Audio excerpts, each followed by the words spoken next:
What was that, Lewis? Like 3 minutes. 3 minutes. Yeah. Okay, I can play a song for you in 3 minutes. I have a funny story about today. I nearly didn't make it again. There's still time to bail out.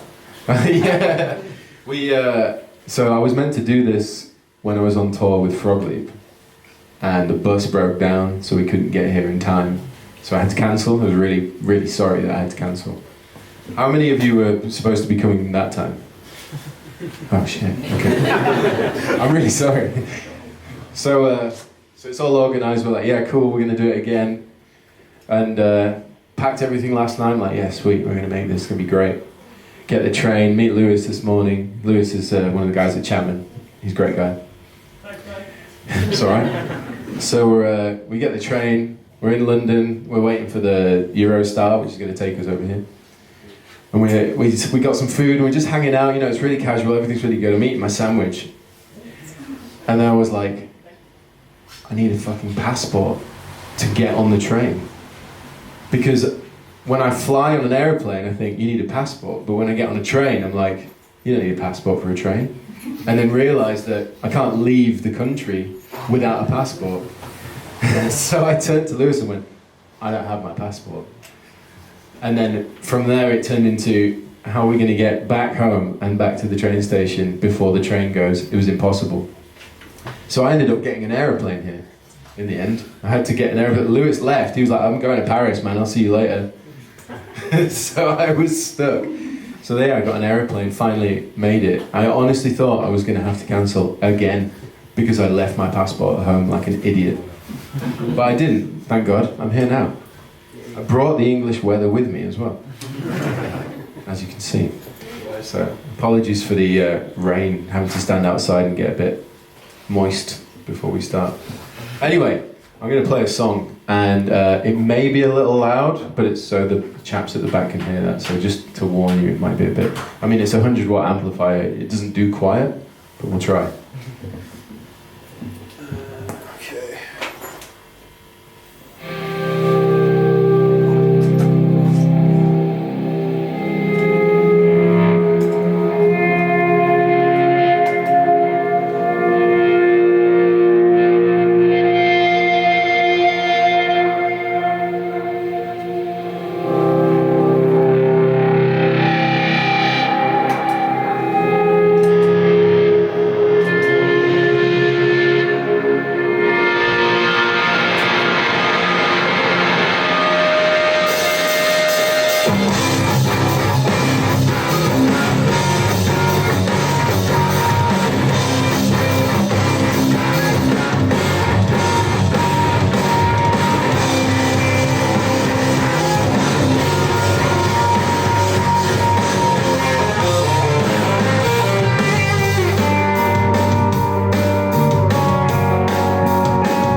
Thanks. It's the first time I think I've done that without using a switcher to do all the pedal. Normally I have a gig rig switcher where I can press one button and everything turns on. Whereas with this, it was a bit of tap dancing. So yeah, I'm here on behalf of Chapman Guitars, sweating on behalf of Chapman Guitars. And yeah, the way I like to normally do these kind of things is answer questions, like play a song and then do a bit of play and answer some questions and stuff, because I suppose that's probably more interesting than me just talking at you for an hour and a half. So if anyone has anything they want to ask about anything, it didn't have to be guitar related. You could be, you know, what you had for dinner last night, whatever, you know. Please do ask. So yes, so. How would you compare your guitar? I think that's your signature guitar, right? How would you compare this guitar to other guitars you've played? So the question was, how do I compare my signature guitar with other guitars that I've played? I would say it's better. No, I'm not going to say it's better. No, it's a slightly wider neck than kind of a lot of guitars that I normally play, because I asked for it to be a little bit wider, mainly because I do a lot more like chord stuff nowadays, and I quite liked that. Like if you ever see a flamenco guitar, like a Spanish guitar, the neck's super wide, right?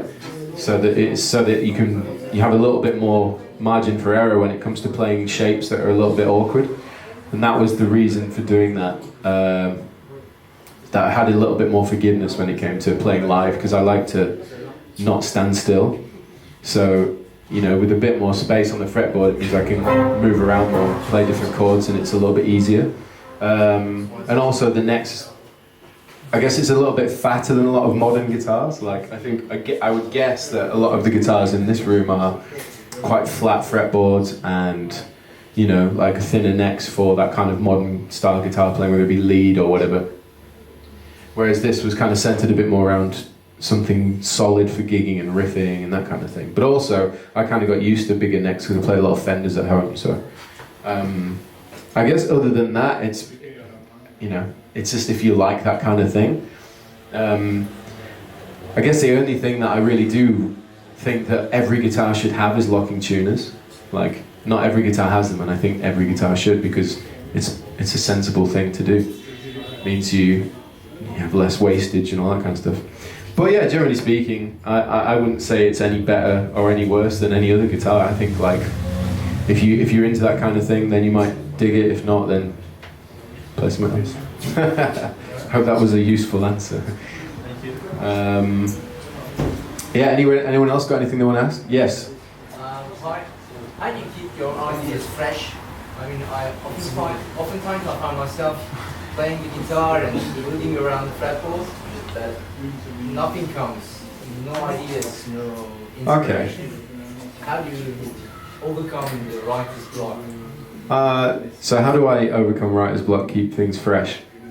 I guess one thing I try and do is look for new music a lot. So it might be, someone might recommend me a band, and it might be that I only like a bit of it, but that little bit might work its way into a track.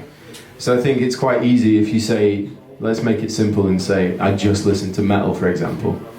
If you just listen to metal, then you're cutting out so many other styles and possible influences.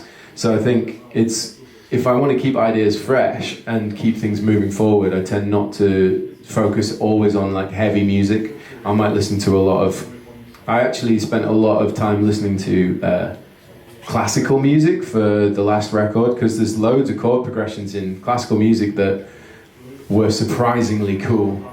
And particularly when I was looking for something quite dark and evil sounding,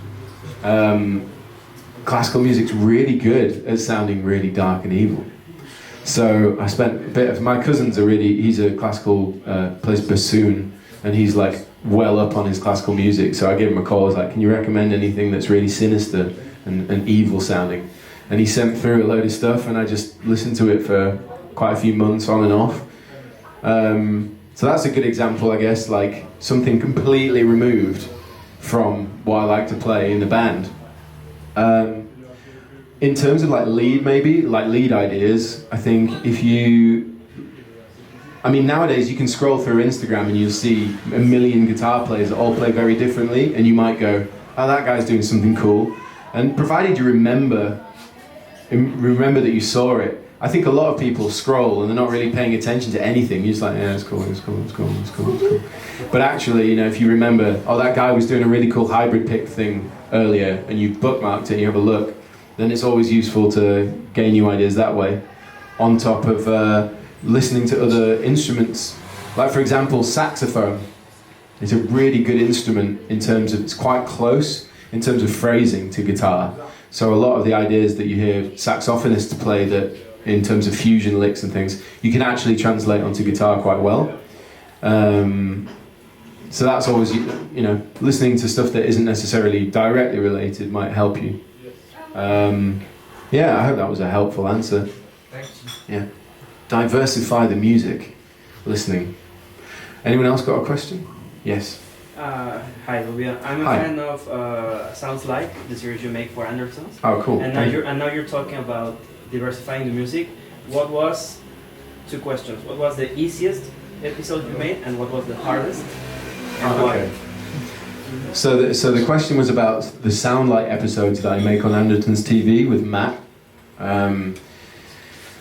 Which was the easiest episode to do?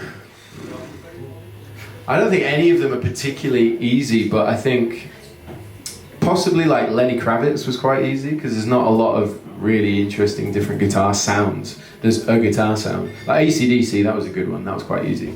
Because once you find the sound, it's not because of what you play, it's because of the sound, you know, it's a classic rock sound. Trying to play it the same is always the challenge. Because it's one thing to get the sound and go, yeah, that sounds like the band, but actually 50% or more, in fact more than half the sound is the way it's being played. So it's like Nuno Bettencourt was talking about how he got a chance to play on Eddie Van Halen's rig, and he was like so excited, you know, so finally going to get to sound like Eddie Van Halen, it's like my hero. Picked up the guitar, played some stuff and went, oh, it sounds just like me. So the whole point of that is that when we're doing the Sound Like, half the battle is playing it in the same kind of way, and you're never going to play it the same as the person that wrote it, but if you can try and get that same kind of vibrato or mimic it in some way or another, that helps. The hardest, one of the hardest was probably Johnny Greenwood from Radiohead.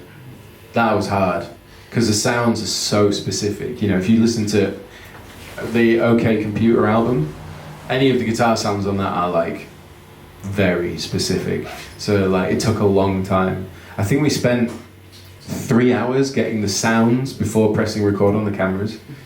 Because it was one thing, you get the sound and then you go, right, how do I play it? And you have to learn how to play the riff and then you press record. Because we never like learn it before we get there, because there's just too much time to take to do it. Like in our own times we're quite busy. So you get there, find the gear, make it sound similar, and then learn a riff and then play it.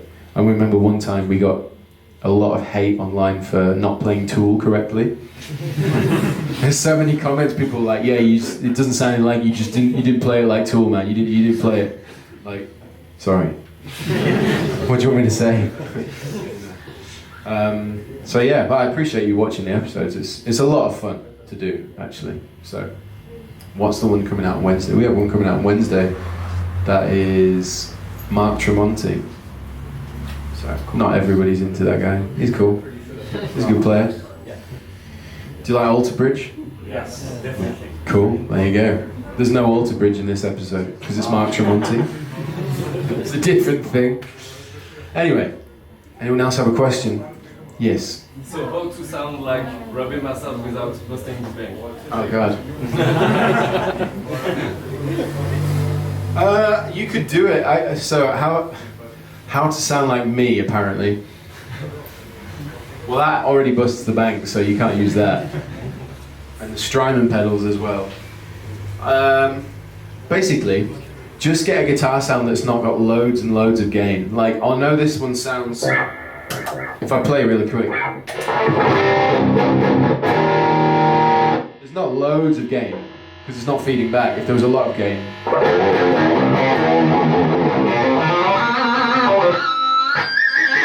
Like if there was... Sorry about that. if there was lots of gain, it would be quite hard to control. As you can see, the gain's at halfway, and they don't have the boost in. And I keep the EQ, I took some bass out because it's quite boomy in the room, but generally I try and keep everything flat. I think what it is get a high output pickup, and then quite a nice bit of mid-range. That generally tends to sound quite aggressive. So anything that sounds aggressive on the heavy side of things, but if it's the softer side, it's normally a crunch, and then reverb and delay, and then play these chords.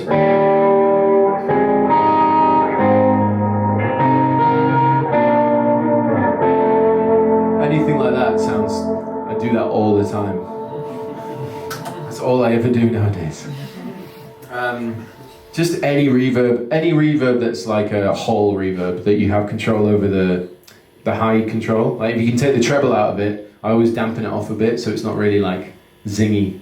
And then I use a delay, any tape delay, so it's not really digital sounding.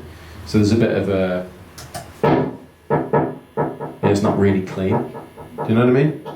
It's going on for quite a while. And then the reverb, what am I doing? And then the reverb would sound like this. So it's a long decay. I normally have like 3 seconds, maybe between 3 and 5 seconds decay. And it's not really high-endy.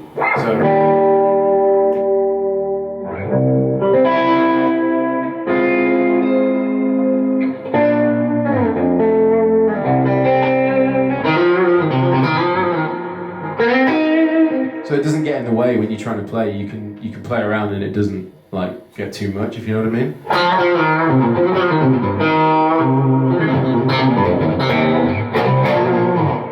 Anyway, that would be how to do it, I guess. You could do it with a katana and nothing else. Get a katana, put it on the crunch and turn the gain all the way up, or the lead gain down, add reverb and delay, humbucker. I'll probably sound quite close, I guess. I have a katana at home, I use it a lot. It's just a great amp. So, how many people have a katana? Nice. That's more than I expected. Cool. Anyone else got a question? Yeah. Yes. I saw that you changed the pickups on this guitar. I did. Yeah, and it was supposed to be your signature guitar. So you chose the former pickups, but you changed them. This is my prototype signature bare knuckle pickup. Ah, so that's why. Okay. That's why I changed it, because I went down. I'm making a signature bare knuckle pickup, which is really cool. I've been using bare knuckle since 2007, so before I did it, it's before I knew Rob or anyone like that. Like I was using bare knuckle pickups, and then Tim from bare knuckle asked me if I wanted to make one now. I was like, yes. So that's why that's in there. The other reason before that I was using bare knuckle, always using bare knuckle, before being an artist even, was that it's just the sound that I'd got used to using. I'd had that pickup since 2007 and I always used bare knuckle pickups. And when we came to do the signature guitar, part of the battle of keeping the price down was not using any branded pickup like Seymour Duncan or bare knuckle or Damasio or whatever, you know, because in that world of things, like however much it costs the brand to put it in the guitar, there's then like other stuff that gets added so that the customer ends up paying almost as much it's cheaper almost for them to buy it themselves and put it in the guitar, if that makes sense. So when you see guitars that are really cheap but they've got Seymour Duncans in, it means the guitar was probably very cheap to make. Do you know what I mean? It scales like that.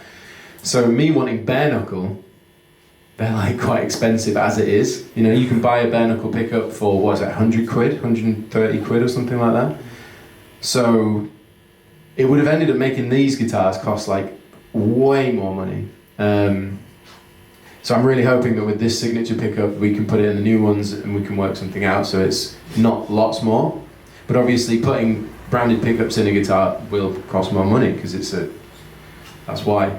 But it was definitely something people asked me about, like why did you change the pickups out? The reason, like I've just said, but that's why we spec'd a pickup that was quite close to the sound but cost a lot less because it's made by the same factory.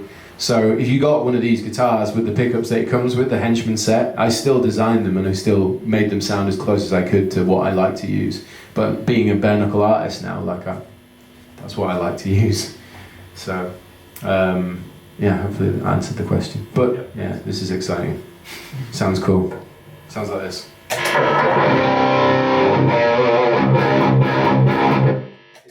It's not meant to be really, really like intense heavy. Like it used to have the war pig in there. This is quite considerably less output.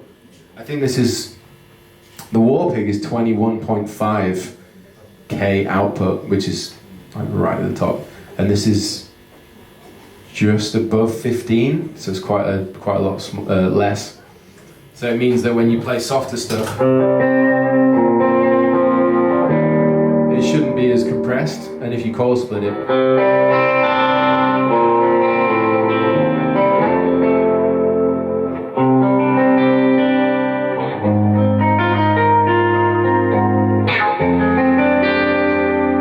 have a little more chime in it, you know. Anyway, it may well change. It's also very warm in here. I don't know if anyone else is sweating, but I am. Anyone else got a question? No more questions?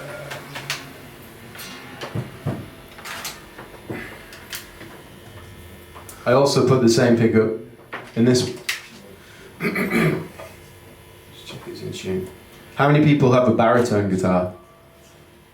This man is not yet. Oh, nice. This morning. Sorry? This one this morning. Oh, okay. Is it the same as this? Is that what you said? No. Is it the same as this? Yeah, Baritone. Oh, really? Oh, nice. Thank you. That's great. Do you like it? Don't even try any long time this now, Oh, okay. but that's crazy. Cool. And if I may, I had a question. Yeah, you go for it. Since I got my own this one, but are you able to sign this one? Sign it? No. Are you sure you want me to ruin your guitar? I mean, if you want me to ruin it by putting my scribble on it, then I would be, yeah, of course. It's very nice of you. So the cool thing about a baritone, as I'm sure you're aware, is that it's lower. It means that everything sounds better.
Sounds pretty heavy.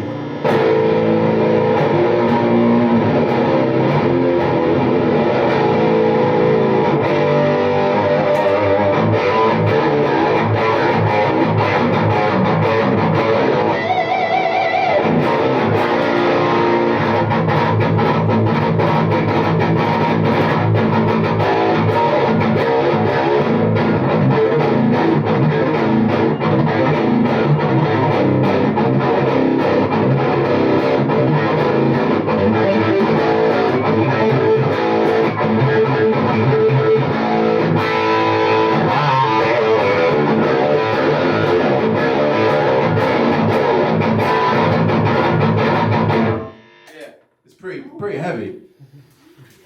What's the tuning on this one? So this is baritone is normally in B standard, and then I've just dropped it to A. So there's low A, and it just means that you can get some. You just go like that, and it sounds nice and powerful. But at the same time, they can sound really soft and sweet.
I really like baritone guitars, and I think I never actually really played one before getting this prototype made. Well, not this one, this is not a prototype, but the first one that I did. Because I remember, does anyone remember the band Stained? Yes. Yeah. I used to really like Stained, although listening back to them I'm like, wow. Anyway, the guitarist, he was called Mike Mushak, and he had an Ibanez. It was a baritone Ibanez. It was like it was all wood finished. And my friend had one, and I immediately liked it because I played a Washburn Nuno guitar, which was all wood finished. So I was like, that's a cool guitar because it's not got any paint on it, and that's cool. Anyway, he brought it around and had a go, and it was really impressive that you could play any kind of normal chord progression, and it sound, like anything that's remotely poppy or whatever, and it just sounds better. Case in point. Just gonna tune. There's a 68 gauge on the bottom of this guitar, so it's slightly doesn't like being tuned. Okay, so you could play like.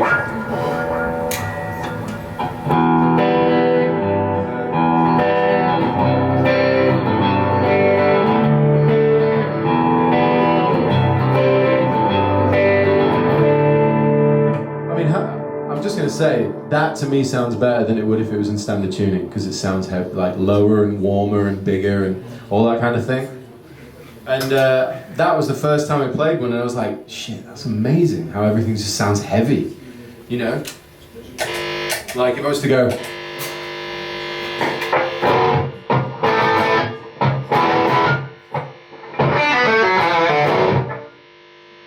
I mean, I don't know, if AC/DC played in baritone tuning, I think they'd have a lot more metal fans. Anyway, the point is that, I heard it and I was like, that's a really interesting thing, because it's the same 6 strings, the same interface that I'm used to, yet it's lower, and it means that you don't have to. I think part of trying to sound heavy isn't necessarily like the riff, it could just be the tuning that you're in. It could be just the lower it goes, and suddenly things just sound darker and bigger and all that kind of stuff.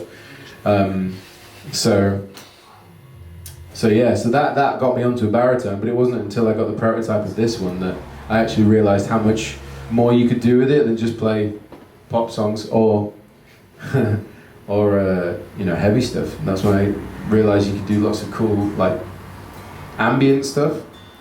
Like I know Ariel, do you know Ariel Posen and Joey Landreth and guys like that? Like they tune to C open C, which is low, and yet it sounds just so warm and lovely. So. Yeah. So if you've never tried a baritone, I suggest you give it a go. You might like it. The only thing to be wary of is the frets are further apart at the bottom. So you'll be there like, I can do this, Joe, oh my God. And then it's like a little bit harder. So you get over that, you're all good. Anyone got any more questions? Yes. Hi there. What kinds of different rigs do you have in different situations, like live rig or at home or in the studio or in rehearsals?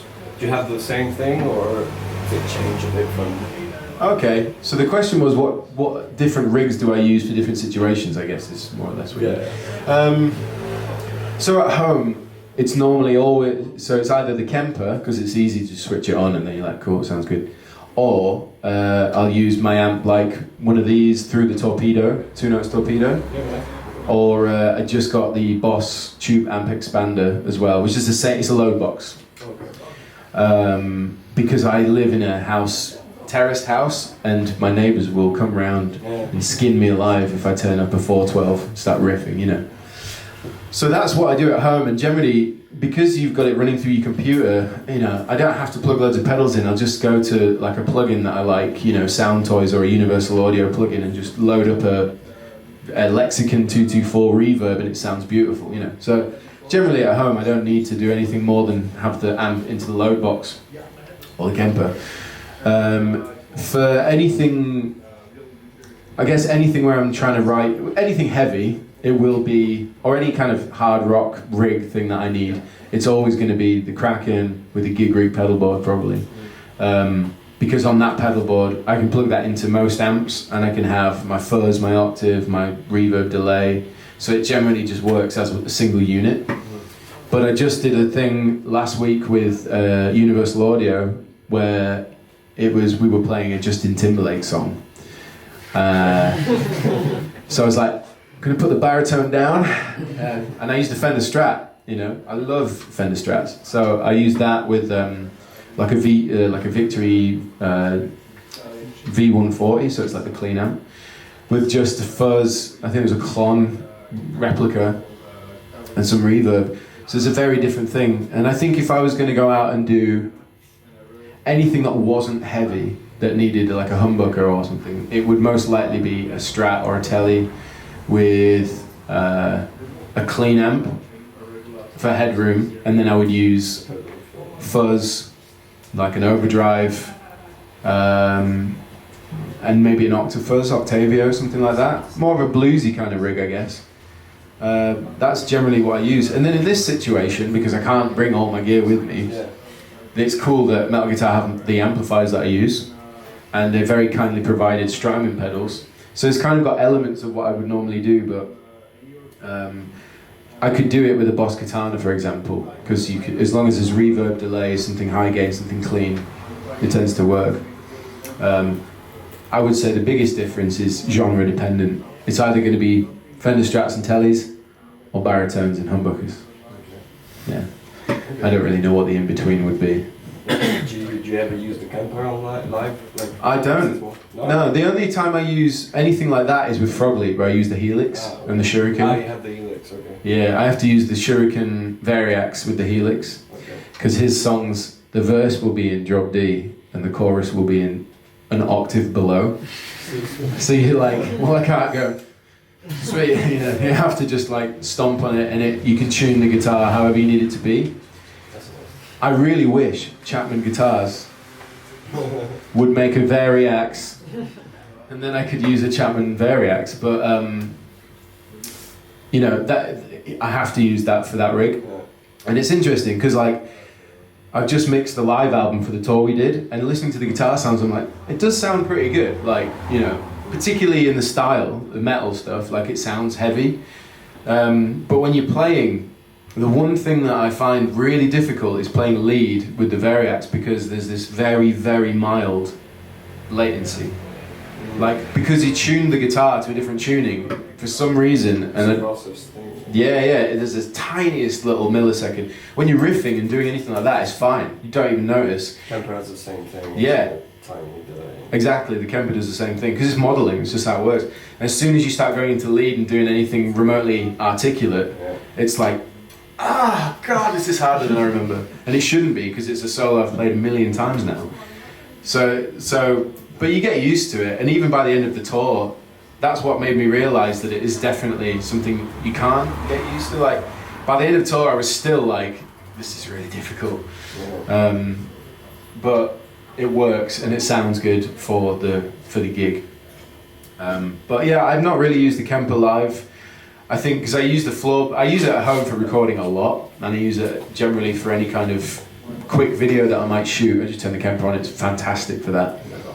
I've actually got a new. Do you have Kemper? Do you have a Kemper? Yeah, I use it live at home as well. Oh, sick. But at home I like to put the tube amps on. I'm Yeah. lucky enough to live a bit far away from others, so I can just crank the amp. Oh, sick. So that's cool. That's awesome. How many of you have Kempers? Okay, so just one guy then. That's cool.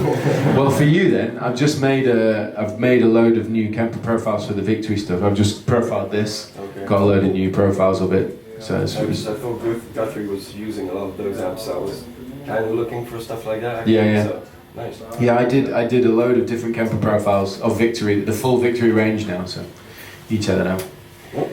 So yeah. Anyone else got any more questions?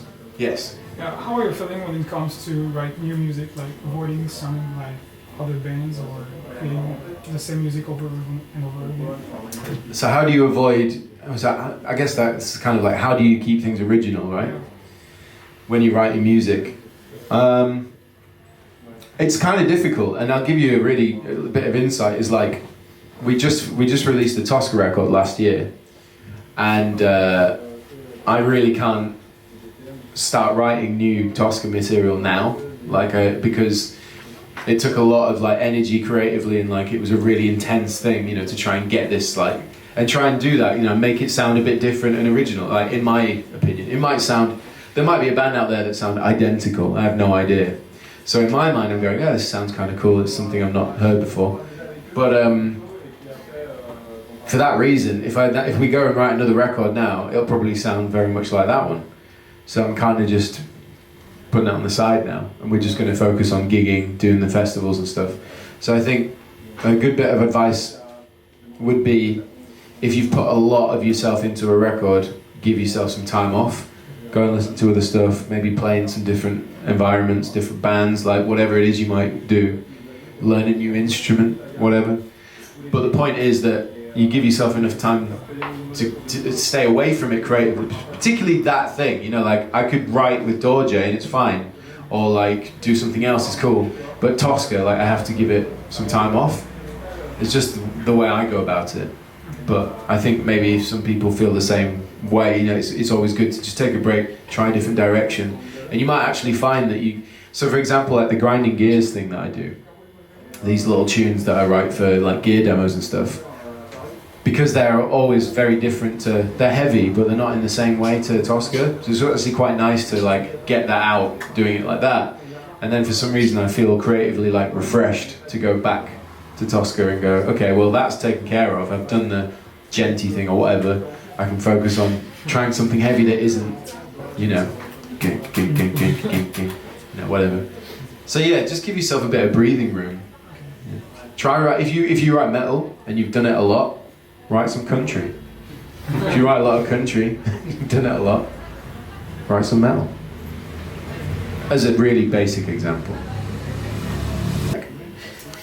The biggest, most defining inspiration for me would have been Nuno Bettencourt, who is the guitarist from Extreme, because he's just the best ever. Nice. There's loads of good players, but for me, he was like a huge, huge influence.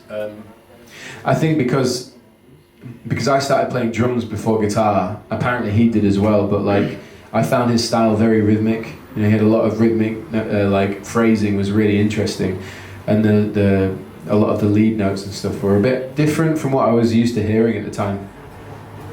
And yeah, I just thought that, because also like there was a lot of players around that time as well, like Satriani and Vai and Yngwie and like a lot of other guys that had like a lot of instrumental stuff where it was just them.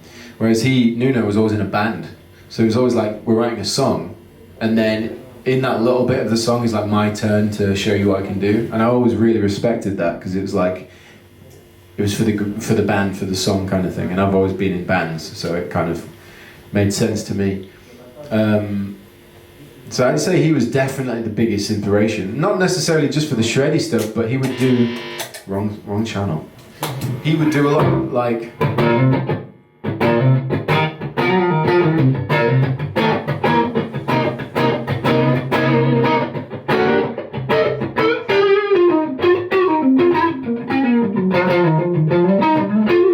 you know, anything that's a bit more funky, and he did a lot of that, and like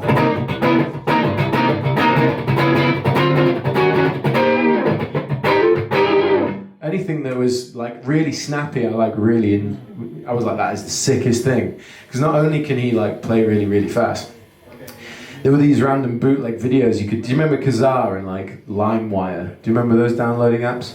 Yeah, okay. I don't know how old a lot of you guys are, but like, I'm old enough to remember there's Emule. And do you remember that? Yeah, Emule. And I just used to search like Nuno Betancourt and like download like these young guitar, there was these Japanese magazines that do that DVDs with them. And there was this one, he had a Fender Strat, was sat on the couch, and he did a lot of that style of stuff. And I think that was more of an influence than all of the Extreme albums put together, because there was like, it was all the rhythm, all the melody, and it was him like not on stage, he was just like in backstage, just chilling, just doing his thing. And that was really inspiring to see somebody just play without having to impress or do anything different. So that would be the playing side of it. And then in terms of bands, the first band that was really, I became a huge fan of was Incubus. Do you remember Incubus? Like, I know they're still going, but like Incubus back in the day, you know. And because I didn't come from like a heavy music background, I was much more into like hard rock and classic rock and stuff, and like a lot of the funky stuff, and soul like Stevie Wonder and a lot more Motown from my auntie.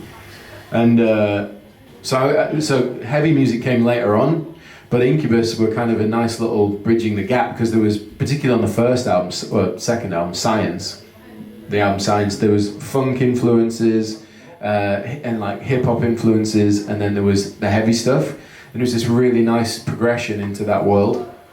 And they were a very cool band, you know, they did lots of funky, weird stuff that I found really inspiring. So I got really into Incubus for a long time, and then discovered other bands. Like I was a big fan of Limp Bizkit. Limp Bizkit were cool. I mean, come on, hands up if you like Limp Bizkit. Long time ago. Right, not many of you then. I mean, Fred Durst is a question in itself, but the band, they had some groove and some aggression, and I really liked that about them. And bands like I was basically new metal, like Korn was into them, because there was a lot of groove and like really interesting stuff going on there. I found it was cool, like a nice mixture of genres.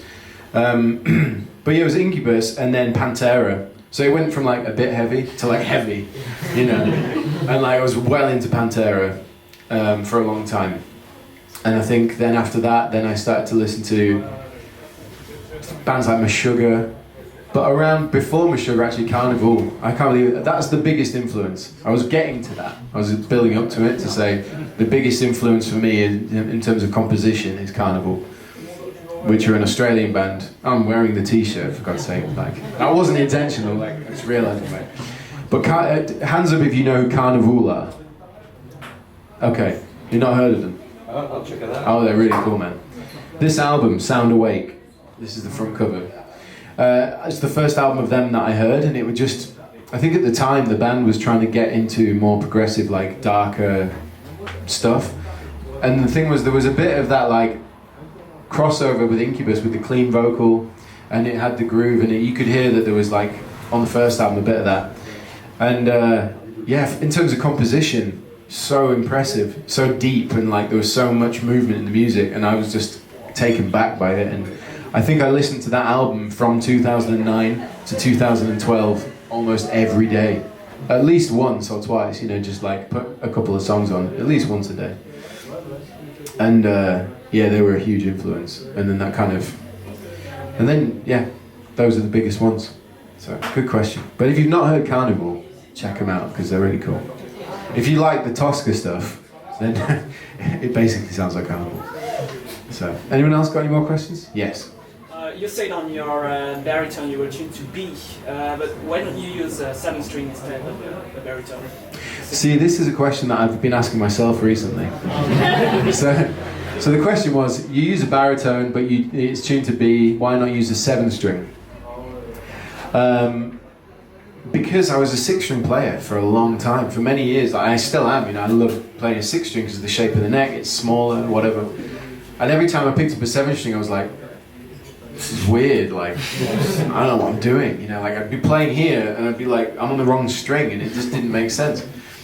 But then I don't really know why, but I decided that I wanted to give it a go and started getting into it a bit. And then, for some reason, I just decided I wanted a 7-string. So I spoke to Chapman Guitars, and very kindly sent me a 7-string. That exact one there. Well, not that one because that one's here, but it's a 7.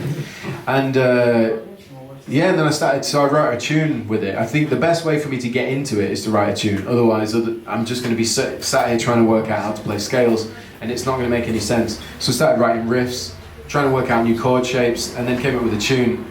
It's actually going on this new Grinding Gears EP. It's called Invasion, and it was for the, you know, Get Good Drums, the GGD library stuff. It was for that.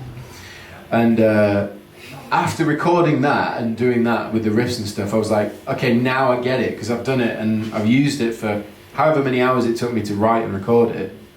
You know, I'd spent working out how to use a 7-string, and now I really enjoy it. And actually, I asked myself the question. I was sat recording, I'm like, yeah, I'm in A, this is sick. And then like, I need to record a solo. I can be in standard tuning. This is sick. And like, at the same time, it was like that. Oh, now I get it. You can play really low and really high at the same time. And it was like, oh my God, why have I not done this before? But it still feels more comfortable on a baritone because it's a 6-string and because it's something that I know. And there's so many chord shapes that I know from playing 6-string that you just, you know. But then again, it's the new grounds. So I've been using it quite a bit, so I'll probably use it some more. I'm not sure. By the way, what's the scale length? The scale length of this one is 28 inch. It's really long. And the string gauge? Well, the string gauge on this one is 14 to 68. So it's heavy.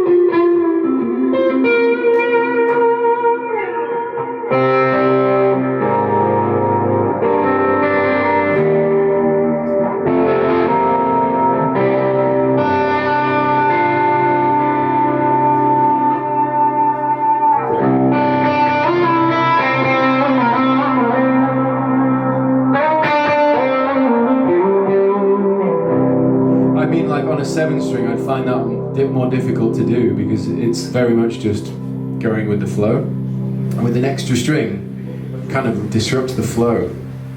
Unless you get used to it, of course, and then it doesn't. But for now, it does.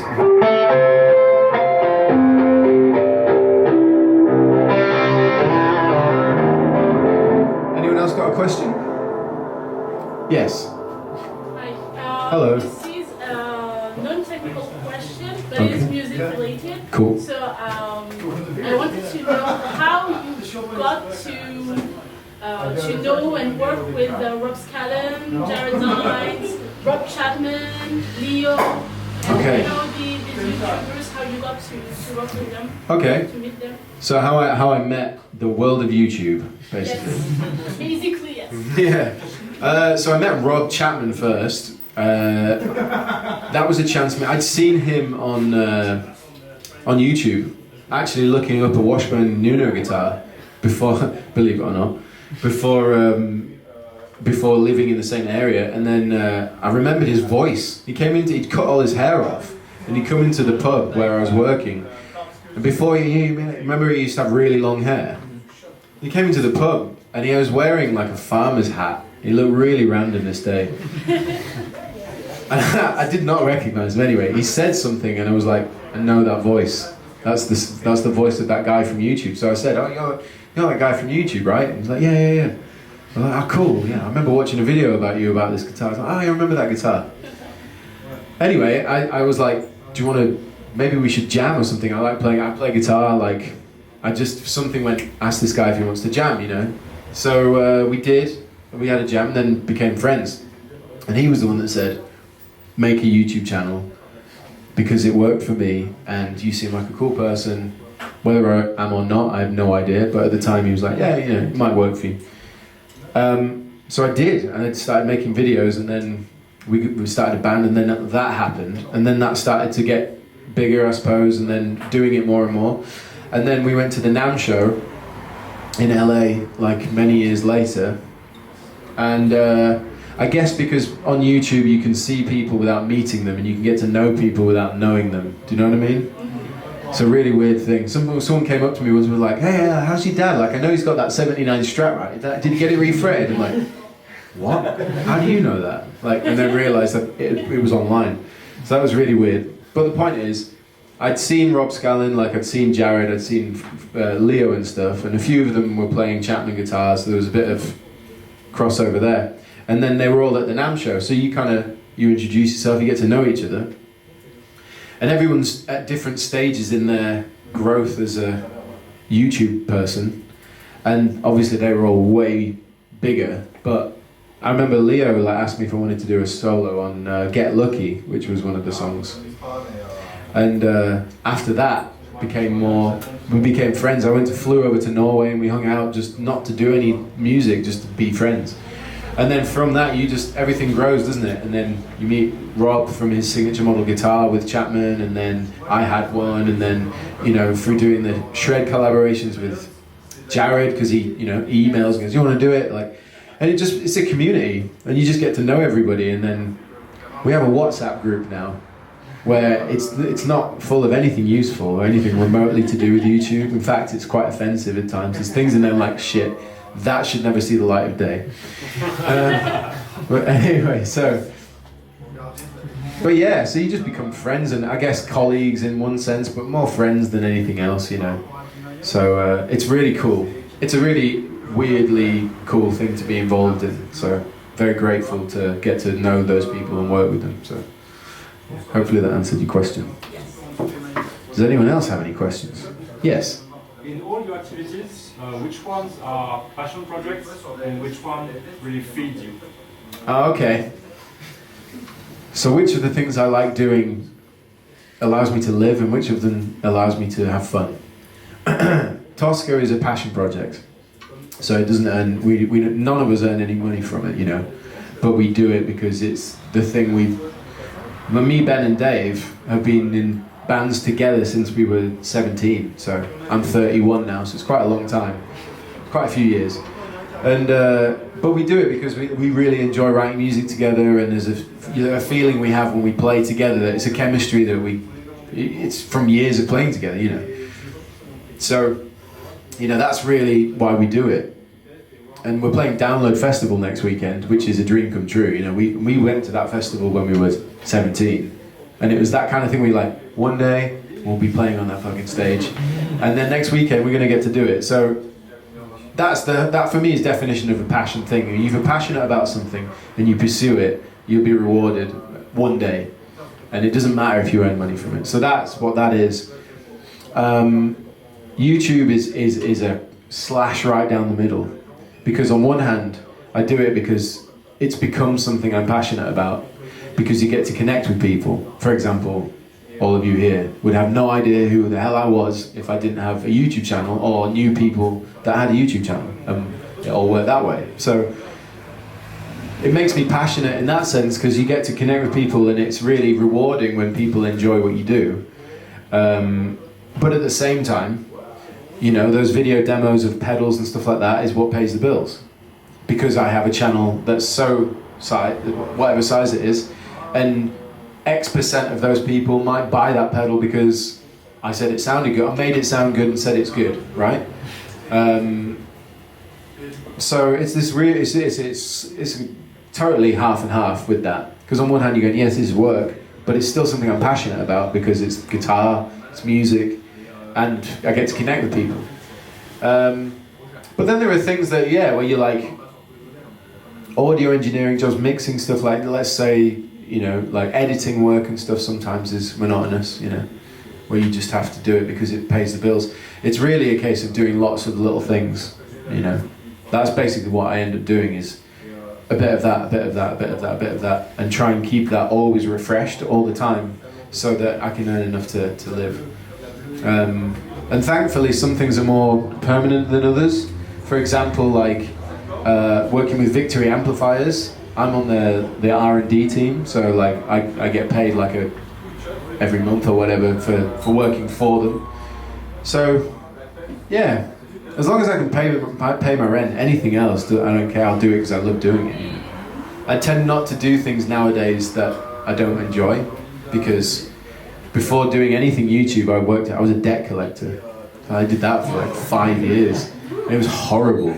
You know, it's like, you know, that was a soul-destroying job. And then before that, I closed down bank accounts from people that had died. So I did that for 2 years. Yeah, bereavement, man. No, it was savage. So like you know, and then like before that, I worked in a supermarket, fish and chips, just normal jobs, but they got gradually more depressing. To a point where I was like, I can't do that. I need to do something I love. So yeah, but I hope that answered the question. Anyone else got anything they want to ask? Oh, more questions. Okay, you sir. I had one. Hi. Hi. So I just want to know what scales you like to play. What scales do I like to play? It should be an easy question to answer but I don't know theory very well, so I don't know. But I would say, let's say, I like playing a lot of the Phrygian dominant. I know is this.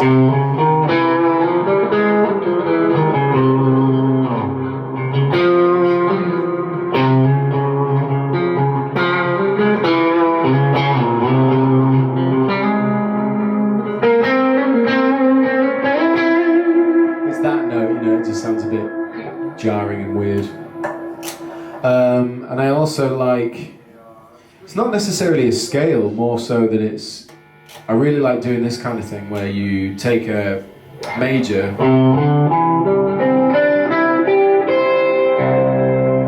I do that a lot, or you can do minor, and I'll tend to mess around with those a lot.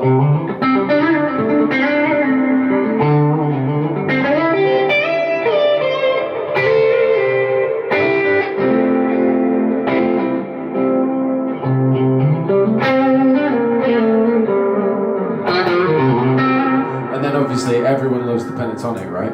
Because it's just the best scale ever.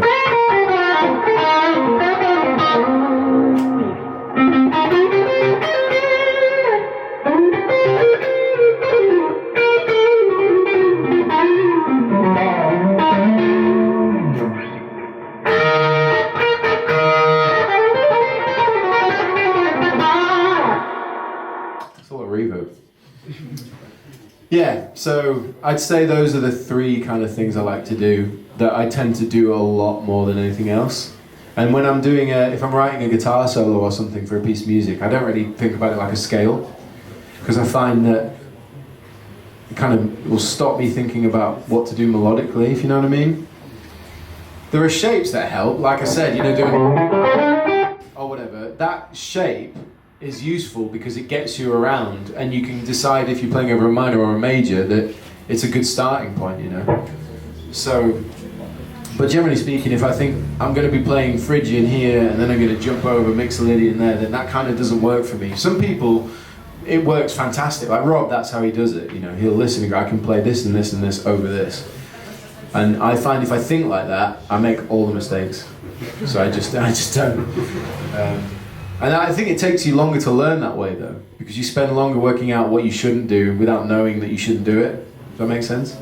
Yeah. Yeah. Trial and error. Yeah. So yes. You had a question, right? Yeah. Yes. Do you listen to some jazzy stuff, like maybe you've heard of Yusuf Kamal, the band? I'm afraid I don't know that artist. But do I listen to jazzy stuff? Yeah. To be honest, I listen to stuff that, like anything I would consider that like jazzy or fusion or whatever, it will be like tracks and stuff that people recommend as opposed to like artists and stuff. Like I know it's not really jazz at all, but like Snarky Puppy is a great example of leaning into that world, you know, the fusion kind of stuff and more world music kind of stuff like that. Off the top of my head, I'm trying to think like, do you know Alan Stone? That's an R&B kind of thing. Yeah. I like a lot of that kind of stuff, neo soul stuff. But to name the artists, I couldn't do it. I can do a good impression of neo soul. It's when they go like this. There you go, that's my neo soul impression. But I know I do. To be honest, I remember one time. This is a slight tangent, but I'll bring it back. When I was a kid, I tried whiskey, and I was like, oh, that tastes like shit. I really hate it. It was horrible. And my dad said, it gets better the older you get. And I was like, okay, I can dig that. And nowadays, I'm like, all right with whiskey, you know. But I reckon that when I'm older, I like it even more. It's the same for me with jazz. The younger I was, the less I liked jazz. And as I've gotten older, it's becoming a bit more something I can access. And I reckon that when I'm in my 40s, I'll be into it. It was the same for me. Yeah? The older I got, the more I could understand like what was going on. It's intimidating. Yeah. Jazz is one of those things, like, when I think about having to play over all the changes, it scares me. I'm like, it's too... I don't think a lot when I play, and I feel like when jazz is happening and you're playing over jazz, like they're probably not, if they're really into it, they've done it for all their life, they're not thinking either. But to try and get into that world, you have to think about every move and every note, and I make too many mistakes because I'm thinking too much. It distracts me from actually being melodic and phrasing things properly. So the only way I'm going to get better at it is by doing it more. So, case in point, playing with someone like Pete at Anderton's is a prime example, because I've always really enjoyed the sound of it and would love to be able to do it, but never been in an environment or situation where I was getting to exercise that muscle, you know? Whereas Pete, being such an incredible player, and was raised in a jazz, I forget what you call it, conservatoire or whatever in Denmark, you know, he'd studied jazz, you know, he knows his stuff. So whenever I'm getting hung up on trying to play with this, I go, oh yeah, you just need to do this. And then you go, oh, okay. And then he's kind of showing me the way. So, and we were actually talking about doing a little like run of clinic shows together, me and Pete, because we jam all the time and it's so much fun. And that's when I get to try and play more like that. So I think we're going to do that. That'd be really great. If we decided to come out to like Paris, do me and Pete jamming and stuff, would people come see that? Yeah. Some people even ask for an album of like you and Pete jamming, I think. Okay. Videos. Yeah, well we were talking about it, and I think it's something that might happen. So that's good to know that some people will come. Just one guy in the corner. So yeah. Anyone else got a question? Yes. Did you always say to yourself, I'm going to be living from music, or did it come with the time and then and later? So the question was, did I always say to myself I was going to be a musician for a living? I was saying earlier, originally I was into art. I did a lot of drawing, fine art and stuff, and that was what I did at school. And then I got into guitar later on. And it wasn't until I left school, it was that last year at school where I really got serious on the guitar, like I wanted to play all the time, that when I left, I mean, I don't know if it's the same here, but in England, obviously, you can stay on after you're 16 for 2 more years and then go to university, or you can go to college and then university. And I decided to go to a music college, and I think it was at that point when I left school, I went, I'm going to do music. It was never, I'm going to live off it, but I just remember being like, I'm going to do music. And my dad has been very supportive, but because he tried to do that, and it didn't work out. And he then had a family and he had to support us, you know. So he was quite like skeptic. He wanted me to get qualifications. He was like, you need to have qualifications in case it doesn't work so that you can get a good job. Which is totally sensible, you know. At the time I was like, no, I'm going to be a guitar player. I don't care. Whereas now, I totally see the sense in it. And so I did. I went to college and I got a degree. I went to ACM, and that's when I met Rob. And the whole point was to get the degree in case something didn't work out. So I mean, what can you get with a guitar degree, really? Oh, I have a degree in guitar. Cool. And maybe you could teach somebody. That's probably about it. So it's not a bad thing, but I didn't really know what I was going to do with it. All I knew was that I wanted to do music. So I think just being really focused on just doing as much as I can all the time. So like Hannah, my girlfriend, would say, like, I'm always busy. So I'm always working. It's unfair sometimes, but like I'm always busy. I'm always, you know, shooting a video, writing something, playing, like, and then that comes secondary a lot. And I think that it's that compromise or sacrifice that's allowed me to live off it. Truly, you know, to the point where, you know, I work from home and I choose what I do with my time and with my career.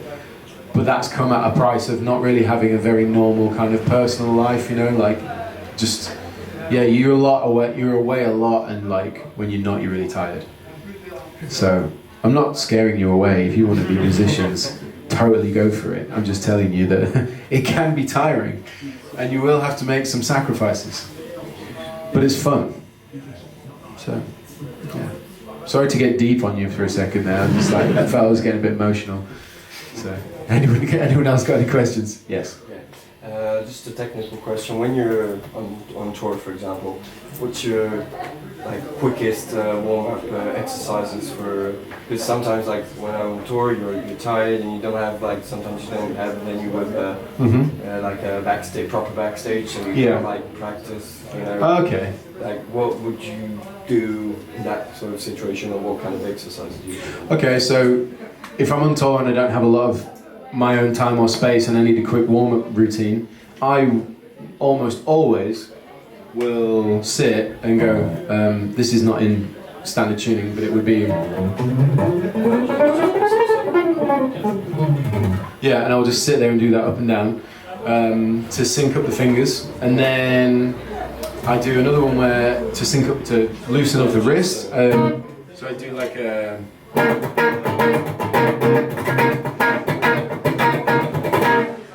Sounds really horrible. It's a terrible sound. But the idea is that I'm going down, up, so... And then you do... So then you start the other way. See what I mean? So it goes from being down, up, down to up, down, up. So.